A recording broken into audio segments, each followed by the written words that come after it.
Quelqu'un a dit qu'il faut être fou pour monter un tel projet. Ils sont sûrement fous, mais ce qui est extraordinaire, c'est qu'ils ont une vision, parce que ce qui est incompréhensible, et tous les professionnels avec qui on en a parlé le disent, comment se fait-il que personne n'y avait jamais pensé ?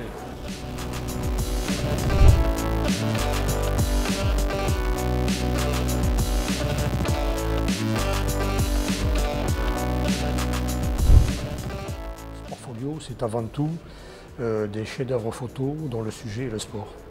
Et c'est vrai que les sujets sont extrêmement nombreux à la matière. Il peut y avoir de la photo d'action, bien entendu, mais ça c'est un petit peu la thématique qu'on attend de toute photo de sport.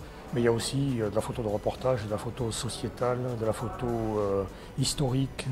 Sur aucun des 5 continents, il n'existait un festival similaire.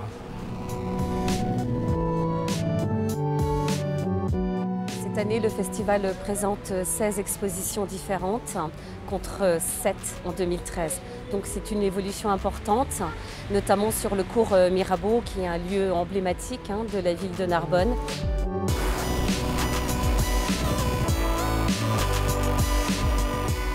Une exposition qui montre bien que la photo sportive, c'est pas simplement de la compétition, il le faut.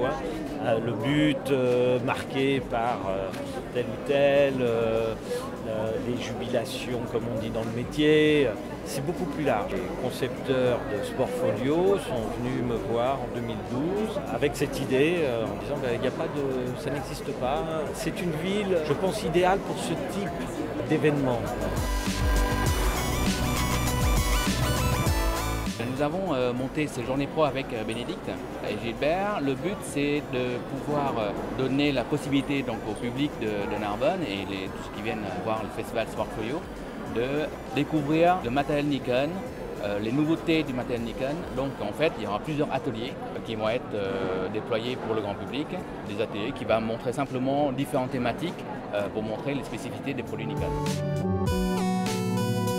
Des petites pastilles de formation qui nous permettent de rentrer en contact avec le public, de leur montrer un petit peu ce qu'on peut faire avec le matériel photo et par rapport à une thématique donnée, leur donner quelques trucs et astuces pour leur permettre d'évoluer rapidement dans leur pratique photographique. Le concours a réuni cette année plus de 2000 candidats. Par rapport à 2013, c'est une participation bien supérieure. On a découvert des images qui montrent aussi l'évolution de la photo de sport. Ça permet ainsi à l'ensemble des touristes et des Narbonnais de partager des moments très forts en cœur de ville, ce qui est très bien pour les acteurs économiques. Donc il s'agit simplement d'une continuité dans l'existence Sportfolio avec un développement puisque plus d'espace est consacré à l'ensemble de ces images de sportifs. Sportfolio va poursuivre son travail et puis devient connu internationalement. Parce que Narbonne est une ville ancienne, mais aussi dynamique. Je pense que le Sportfolio est dans ce sens-là.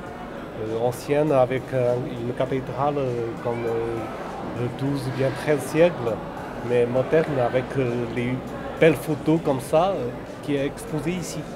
La ville de Narbonne, la région de Narbonne, le pays narbonnais, ils ont entre leurs mains un écrin.